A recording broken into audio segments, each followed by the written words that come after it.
Hello guys, welcome to Ghosli story time. तो हमारी आज की कहानी एक दोस्त ने भेजी है। चलिए शुरू करते हैं। ये घटना कई साल पहले मेरी एक कज़न रोशी के साथ हुई थी। उसके पिता की नौकरी में तब्दीली हुई थी और हमारे शहर में शिफ्ट होने के बाद उन्हें ऑफिस क्वार्टर में रहना पड़ रहा था। ऑफिस क्वार्टर के नज़दीक एक खाली पड़ी हवेली थी। ये एक करप्टेड ज़मींदार की थी जिसने अपनी नाजायज़ बेटी की हत्या कर दी थी और उसकी लाश को बगीचे में दफना दिया था। इसके तुरंत बाद ज़मींदार की भी मिस्टीरियसली मौत हो गई और उसके परिवार ने हवेली को छोड़ दिया। इसके बाद सेठानी लोग इसे भूतिया कहने लगे। रोशी और उसका परिवार घटनाओं से अच्छी तरह वाकिफ़ था, लेकिन मेरे चचा एक शक्की व्यक्ति होने के कारण वहाँ रहना पसंद करते थे। एक दोपहर उसके माता पिता दोनों उसे छोड़कर चले गए। सूरज ढलने वाला था और रोशी छत पर बैठी अपने माता पिता के लौटने का इंतज़ार कर रही थी। अचानक उसने एक तीखी आवाज़ सुनी, अरे लुका छुपी खेलना है। उसने चौंक कर पीछे देखा तो लाल रंग के ड्रेस में एक छोटी सी लड़की खाली पड़ी हवेली के बागीचे में खड़ी थी। उसकी मौजूदगी से रोशी अनकंफर्टेबल हो गई। एक पल में भूतिया इतिहास उसकी यादों में कौंध गया और उसने तुरंत उसका प्रस्ताव ठुकरा दिया। वो अपने कमरे में वापस चली गई। उसे थोड़ा डर लगा, लेकिन वो ज़्यादा सोचकर डर को बढ़ाना नहीं चाहती थी। एक और आवाज़ आई, रुको मैं आ रही हूँ। ये उसकी छठी सेंस थी जो आने वाले तूफान के बारे में चेतावनी दे रही थी। वो वाकई डर गई और उसने खुद को अपने कमरे में बंद कर लिया। उसे अपनी सेंसेस पर शक होने लगा। क्या उसे भ्रम हो रहा था या कैसे संभव है? हो सकता है कि ये कोई आम बच्ची हो जो किसी के साथ चाहती हो, लेकिन एक आम बच्ची सूर्य अस्त के बाद खाली पड़े घर में क्या कर रही होगी, वो भी अकेली। उसका कमरा पहली मंजिल पर था और ग्राउंड फ्लोर का मेन दरवाज़ा अंदर से बंद था। इससे पहले कि वो कुछ और सोच पाती, एक और आवाज़ ने उसकी सारी संदेह दूर कर दी। तुम कहाँ हो? क्या तुम ऊपर हो? नहीं, ये सच है और आवाज़ ग्राउंड फ्लोर से आ रही थी। वो अंदर कैसे आई?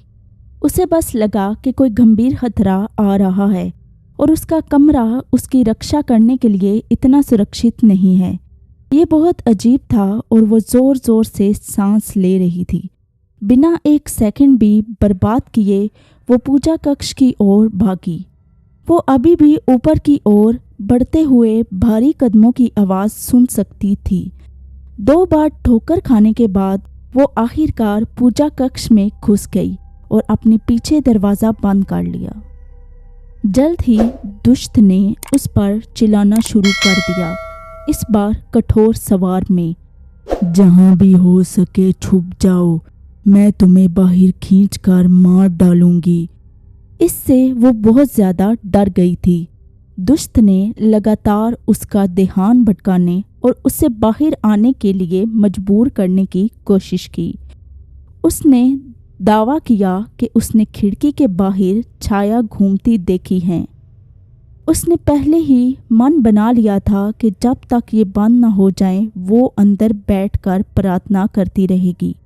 अचानक उसे बंद दरवाजे पर धड़कने की आवाज़ सुनाई दी और उसके बाद प्लेट, गिलास और स्टील के बर्तनों की बौछार होने लगी।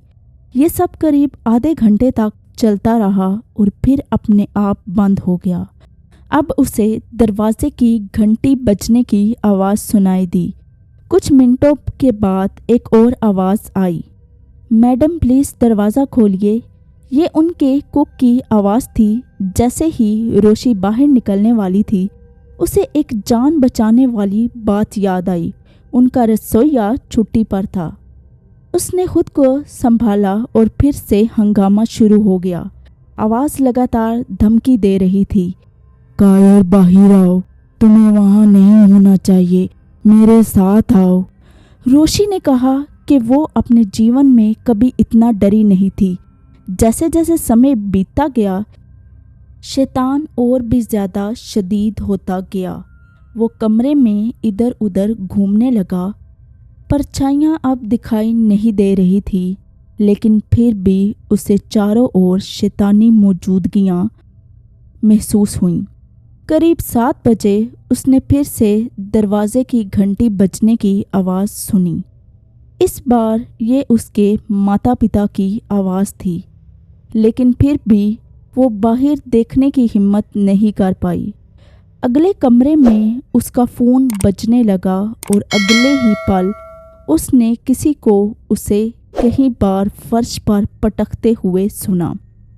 वो दरवाज़ा खोलने में इतनी देर कर चुकी थी कि पड़ोसियों ने घर के चारों ओर भीड़ लगाना शुरू कर दी थी। उन्हें शक था कि कोई अनहोनी हो गई है। उनकी आवाज़ों ने कुछ हद तक रोशी को तसल्ली दी। कुछ करने की ज़रूरत थी। वो पूरे दिन वहाँ बैठी नहीं रह सकती थी।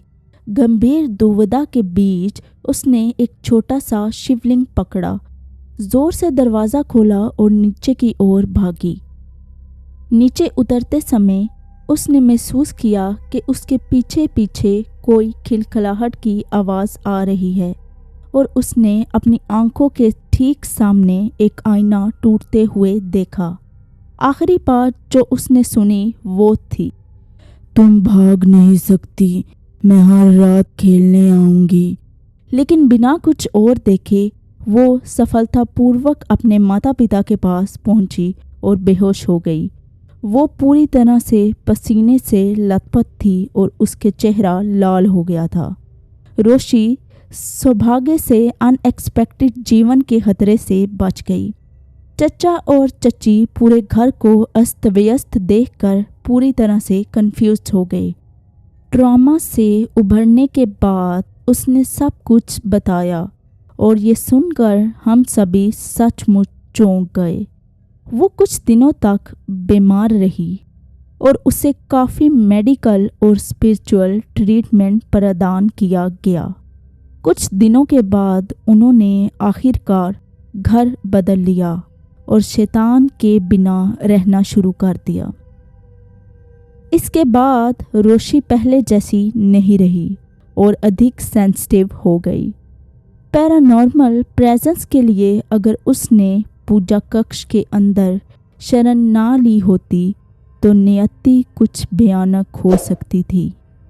ये शायद उनके परिवार के लिए जीवन भर का सबक था।